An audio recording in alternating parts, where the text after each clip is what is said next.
Did you know the average person spends over 7 hours a day staring at screens? That's 1/3 of your life. Gone. And it's not just your time. It's your mental health, your relationships, your dreams slipping away while you scroll. I used to be that person. But I made a drastic change.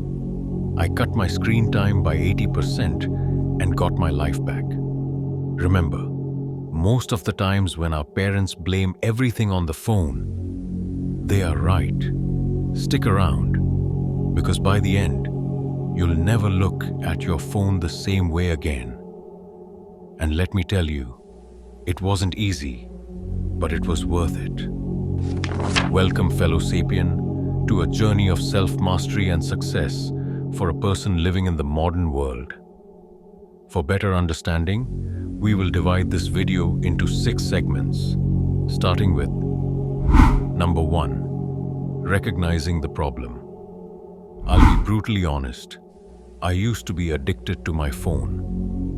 And not just in the scrolling before bed way. It was constant. Wake up, check notifications. Lunch break, YouTube binge, evening, Instagram doom scroll. It hit me when I once missed an important deadline because I spent hours on a random rabbit hole of memes. Have you ever caught yourself wondering, what did I even achieve today? That was me. Every single day. Then I came across a study that shook me. It said that excessive screen time isn't just wasting time. It's shrinking your attention span. Our brains aren't built to process so much information at once. That's why you feel overwhelmed, anxious, and stuck in life. I realized, if I didn't fix this, I'd waste my entire potential. And that scared the hell out of me. Does it scare you too? Good. It should. Number 2, the digital detox strategy. So, I decided to do something drastic.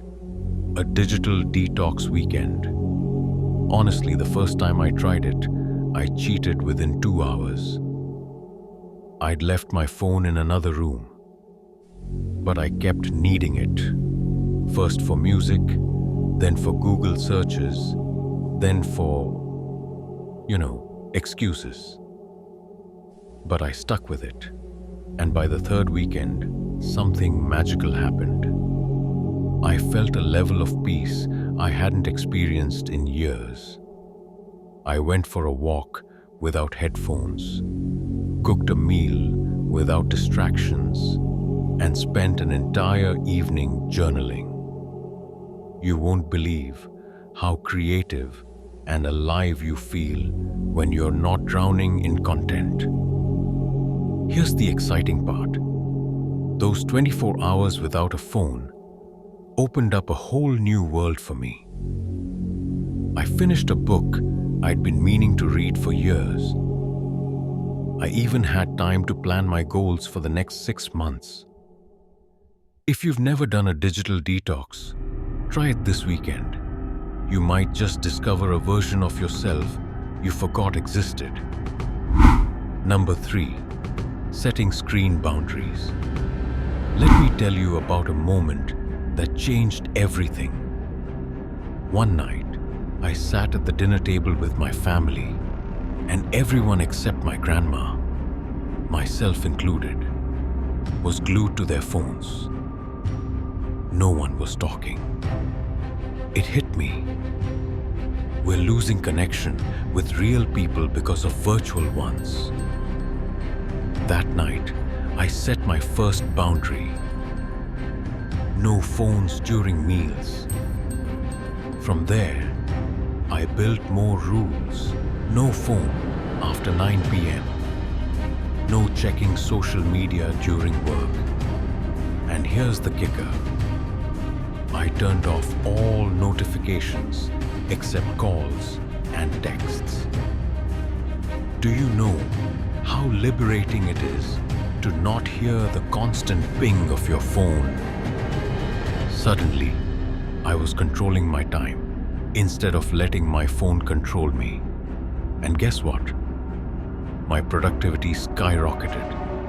I finished work faster, I slept better, and I had deeper conversations.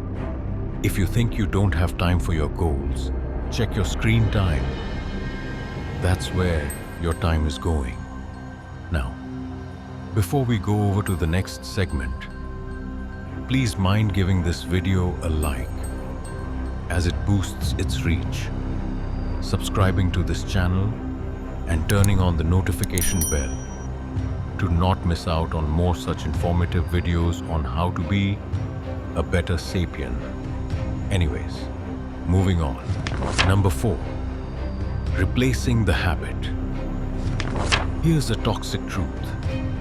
You can't just stop using your phone. You have to replace that time with something better. Otherwise, you'll relapse. Trust me, I've been there. After trying to reduce screen time, I'd sit around feeling bored. And guess what?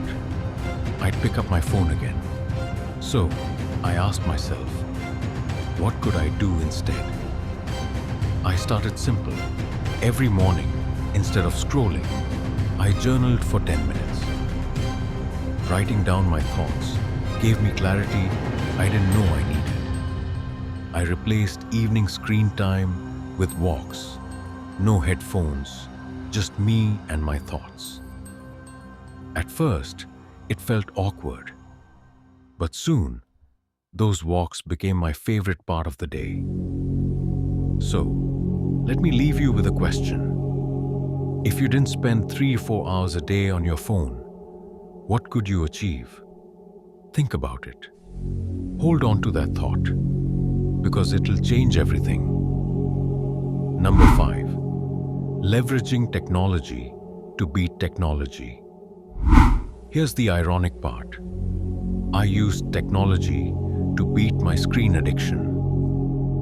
I started with apps like Forest that turned staying off my phone into a game. You plant a tree, and it grows as long as you don't touch your phone. It sounds silly, but it works. I actually felt guilty killing my virtual tree by opening Instagram. Then there's Rescue Time. It tracks exactly where you spend your screen time. Or you could just use the digital well-being feature of your phone for this. Spoiler, my biggest time wasters were Instagram and YouTube Shorts. Knowing this helped me cut back.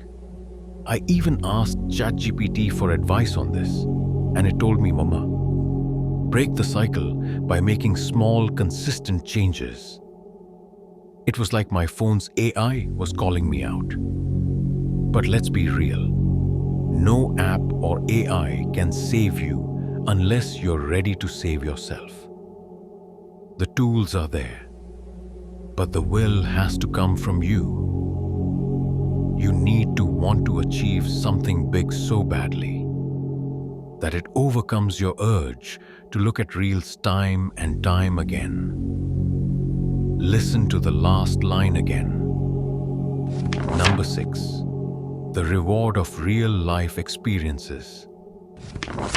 Let me tell you what really made this journey worth it. Rediscovering the beauty of real life. After cutting my screen time, I started noticing things I'd ignored for years.